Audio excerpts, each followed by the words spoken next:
Halo warga intelektual sekalian. Menurut data dari New York Times, ternyata mantan presiden Iran yaitu Pak Mahmoud adalah seorang agen Mossad atau mata-mata Amerika. Wow, luar biasa. Gila, gila, gila, gila, gila. Saya tuh nggak habis pikir ya, kok bisa ya mantan presiden jadi agen Mossad? Wow. Mohon maaf ya bagi pendukung Iran, saya harus mengapresiasi kehebatan daripada agen Mossad. Ya, kalau ada 50 jari, saya akan mengacungkan jempol 50. Wow, luar biasa. Bayangkan mantan presiden jadi agen Mossad. Kalau di Konoha itu ibaratnya seperti Yusuf Kala misalnya, ya kan, seperti Budiono misalnya, jadi agen Mossad. Itu ya, ibaratnya ya. Itu sangat luar biasa ya. Wow. Ya, saya salut banget dengan agen Mossad. Jadi gini guys, sebenci-bencinya kita dengan Israel, sebenci-bencinya kita dengan agen Mossad. Ya kalau mereka hebat, ya kita katakan hebat gitu. Jangan jadi orang itu munafik gitu ya. Warga Konoha tuh banyak yang munafik karena benci dengan Israel. Mereka mengatakan, oh Israel itu nggak begitu hebat. Ya kita harus mengapresiasi. Ya kalau hebat katakan hebat, kalau enggak gitu. Ya kita harus jujur dong ya. Dalam berpikir kita harus jujur gitu, harus tegak lurus gitu. Saya bukan buzzer Israel ya. Ya pada faktanya yang melatih intelijen Konoha itu adalah Gen Mossad. Itu ada datanya guys. Itu bisa diverifikasi.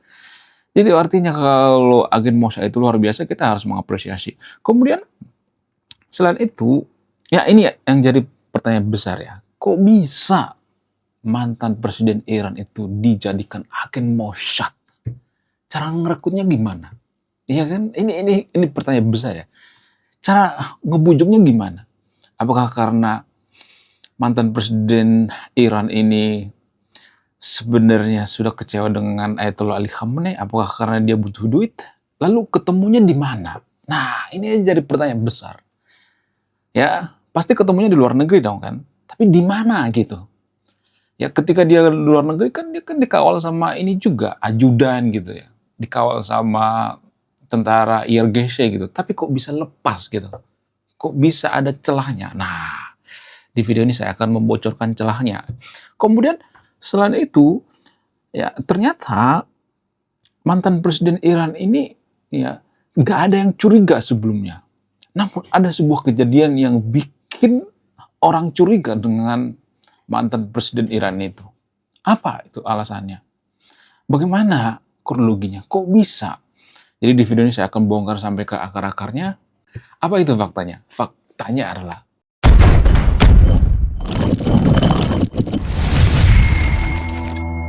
sebenarnya kalau boleh jujur, mantan presiden Iran ini dulunya itu sangat-sangat membenci Amerika. Teriak-teriak, oh Amerika jahat gitu ya, Amerika penjajah, Israel itu jahat. Waktu dia sebelum menjabat jadi presiden. Nah, pada tahun 2005 diangkat jadi presiden sampai tahun, kalau salah ya, sampai tahun 2012. Nah, pada saat itu dia tuh dianggap pro terhadap Ayatollah Ali Khamenei, pro terhadap Iran, nggak pernah ada kepikiran dia pro terhadap Amerika. Namun setelah dia diberhentikan jadi presiden, nah di situ terjadi keretakan. Dia menganggap bahwa dia itu diabaikan gitu ya, nggak dilibatkan lagi di pusaran elit IRGC ya, di Iran dan lain sebagainya. Jadi ada semacam kekecewaan gitu. Kok gua nggak dilibatin sih? Ya, jadi mantan presiden Iran ini, yaitu Pak Mahmoud ini, ya dalam hati dia berpikir, gua kan mantan presiden coy, tapi kok gua nggak dilibatin? Ada masalah penting dia nggak dilibatin. Jadi dia seperti dipinggirkan gitu ya. Nah, disinilah kehebatan daripada agen Mossad. Wow, luar biasa. Kita harus mengapresiasi. Karena agen Mossad itu kan orangnya cerdas ya. Kalau saya ngomong seperti ini pasti banyak nanti warga Konoha yang kejang-kejang kalau nonton berjamaah. Ya berkali-kali saya mengatakan, yang melatih intelijen Konoha itu adalah agen Mossad. Ya, jadi Itu sangat masuk akal sekali. Karena apa? Karena kita harus belajar sama orang yang cerdas. Masa kita belajar sama orang yang tidak cerdas, ya kan? Itu logika sederhana. Jadi agen Mossad itu orang-orang yang sangat cerdas. Mereka riset gitu ya, siapa orang-orang atau pejabat Iran itu yang kecewa dengan Ayatollah Ali Khamenei. Nah, mereka menemukan ternyata ada satu yang kecewa, yaitu mantan presiden Iran. Nah, kemudian dideketin tuh ya. Awalnya tuh nggak langsung ditawari, lu mau nggak jadi mata-mata? Lu mau nggak jadi agen? Enggak. Awalnya tuh diajak liburan gitu ya. Kemudian ketemunya di mana? Di luar negeri gitu ya. Jadi pengawasan IRGC itu semakin longgar kalau dia pergi ke luar negeri gitu ya. Jadi menurut data dari New York Times ya. Jadi kalau mau bantah pakai data ya. Ini berdasarkan data dari New York Times. New York Times mengatakan mereka ketemu itu di daerah lain ya, seperti Qatar ya, Dubai dan sebagainya, daerah-daerah yang netral lah gitu ya. Kemudian ada panggilan tentang diskusi ilmiah gitu ya. Jadi pemerintah Iran itu nggak curiga, wong diskusi ilmiah di luar negeri nggak jadi masalah. Nah di situ tuh dideketin gitu ya, diajak ngobrol gitu ya. Awalnya tuh nggak langsung ditawari ya, ditanya dulu ya, menurut lu gimana pemerintahan Ayatollah Ali Khamenei? Apakah bagus atau tidak? Apakah ada kekurangan atau tidak? Awalnya tuh ditanya seperti itu ya. Lalu Presiden Mahmoud ini atau mantan Presiden Iran ini mengatakan, kayaknya ada yang salah dengan pemerintah Ayatollah Ali Khamenei ini. Kalau pemerintah Ayatollah Ali Khamenei ini bagus, kalau pemerintah Iran sekarang bagus, maka Iran sudah jadi negara maju. Jadi itu artinya ada yang salah dengan kepemimpinan pemerintah Iran sekarang ini. Nah, ketika agen Mossad mengetahui bahwa ada celah, oh ini nih celahnya. Lalu agen Mossad mendekati gitu ya. Apakah langsung ditawari jadi agen Mossad? Enggak. Ya, mereka biasanya diservis gitu ya, dikasih uang jalan-jalan, ya kemudian dikasih rumah di luar negeri, ya kemudian kalau ada saudaranya yang sakit, ya diobatin, ya anaknya yang butuh duit, sekolah di luar negeri, disekolahin gitu. Ya itu tuh butuh effort guys, nggak langsung instan gitu ya. Ya berbulan-bulan gitu sampai bertahun-tahun. Akhirnya karena mantan presiden Iran ini kecewa dengan pemerintahan Ayatollah Ali Khamenei, kita juga tidak bisa menyalahkan mantan presiden ini karena ya pada faktanya Iran kan nggak maju-maju kan, nggak jadi negara maju kan. Padahal Khamenei pertama sebelum Ayatollah Ali Khamenei menjanjikan kita harus seperti Prancis, negara maju, sekuler. Itu janji daripada Ayatollah Ali Khamenei dan dia kecewa gitu ya. Nah, karena dia kecewa lalu dia bersedia direkrut jadi agen mata-mata. Nah, ketika Iran itu semakin tidak sopan gitu ya, semakin nyari gara-gara, semakin tidak bermoral, ya semakin tidak punya attitude, ya maka Amerika kesel, ya Israel juga kesel, ya sehingga Iran dibombardir pada 28 Februari yang menewaskan Ayatollah Ali Khamenei. Informasi dapat dari mana? Ternyata dari mantan presiden Iran ini, guys. Wah, luar biasa. Ini sangat-sangat mind blowing sekali. Wow. Gila. Kita harus mengapresiasi ya kehebatan daripada agen Mossad ya. Sebenci-bencinya kita dengan Israel dan Amerika, kita harus mengakui kehebatan mereka. Itu butuh otak, guys. Untuk merekrut mata-mata itu butuh riset, butuh otak, butuh keberanian, butuh inisiatif, butuh kecerdasan. Ya, jadi mohon maaf ya, kalau kita bodoh, kita tidak akan bisa merekrut agen gitu. Kita nggak bisa merekrut mantan presiden. Itu butuh effort yang sangat luar biasa. Kita harus mengapresiasi ya. Nah, jadi akhir-akhir ini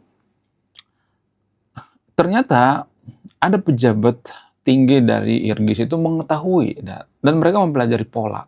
Lah, kok mantan presiden ini nggak ditarget ya?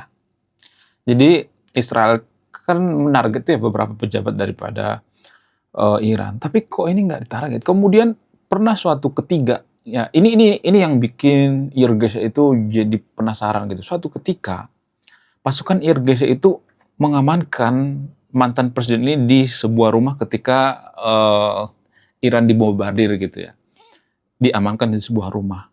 Nah, ternyata tiba-tiba dia pergi dari rumah tersebut dan beberapa selang kemudian ada ledakan di rumah tersebut. Wow, luar biasa. Dan banyak ya pengawalnya yang meninggal di situ. Sementara dia lolos. Ini yang bikin Irges itu bertanya-tanya, kok bisa dia pergi dari rumah itu tiba-tiba ada ledakan yang sangat besar sekali. Wow, luar biasa, gila. Jadi saat itu Irges curiga. Ya, mulai saat itu dia dijadikan sebagai tahanan rumah. Walaupun waktu pemakaman Ayatollah Ali Khamenei kemarin dia sempat muncul ya, walaupun menggunakan mantel, menggunakan masker dan sebagainya, tapi dia sekarang ditahan, guys. Nah, yang jadi pertanyaan, apakah dia akan dihukum metong? Bagaimana hukum yang ada di Iran? Nah, ini yang sangat menarik ya. Kemudian gini ya, saya tidak berpihak pada siapapun di sini, ada disclaimer on ya. Kenapa ada banyak mata-mata di Iran? Ini yang jadi pertanyaan besar. Kalau Iran itu kaya raya seperti negara maju seperti Norwegia, Finlandia, atau negara-negara maju lainnya, apakah mantan presiden mau diajak jadi mata-mata? Enggak masuk akal ya kalau ada mantan presiden itu diajak mata-mata gitu, direkrut mata-mata. Enggak masuk akal. Iya kan? Itu sungguh tidak masuk akal. Itu artinya ada yang salah dengan sistem pemerintahan Iran. Itu yang perlu kita soroti dulu ya. Jangan langsung berpikir, oh ini salah. Ya, dalam sistem pemerintahan itu kadang-kadang kita tidak tahu mana yang benar, mana yang salah gitu ya. Mana pahlawan, mana koruptor dan sebagainya, kita nggak tahu ya. Jadi semuanya serba samar-samar. Kemudian, apa yang dijanjikan oleh Amerika? Jadi ternyata agen Mossad dan CIA kan bekerja sama ya. Apa yang dijanjikan oleh Amerika? Amerika menjanjikan kalau kita menggulingkan pemerintahan Ayatollah Ali Khamenei, maka lu akan jadi pejabat. Lu akan berkuasa di Iran. Nah, itu janji Amerika.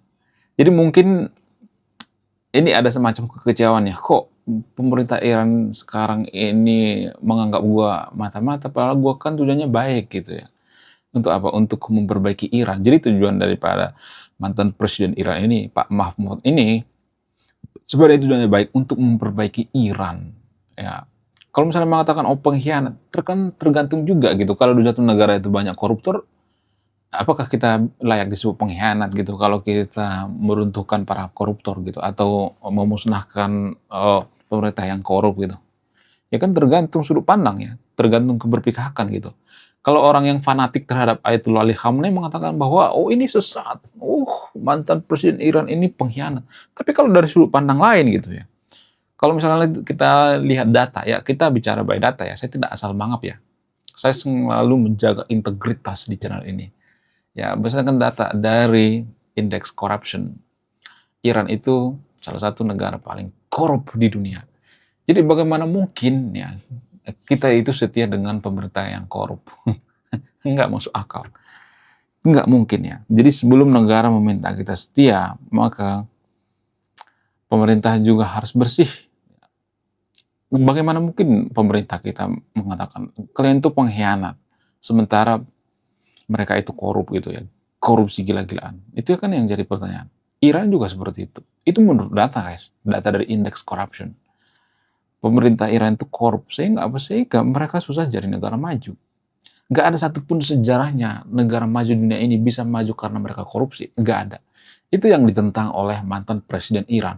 Jadi itu ya kita harus lihat dari berbagai sudut pandang ya. Jangan satu sudut pandang. Kalau hanya dari satu sudut pandang, ya kita cuma pasti nggak dapat apa-apa ya. Yang ada apa? Kita membenci Amerika, membenci Israel. Semua kita benci. Dikit-dikit membenci. Saya tidak pernah membenci Iran. Enggak. Saya tuh sayang banget dengan pemerintah Iran yang jujur ya, ada sebagian yang jujur ya. Maksudnya masyarakat Iran yang jujur gitu ya, atlet-atlet Iran. Saya tuh bahkan ngefans ya.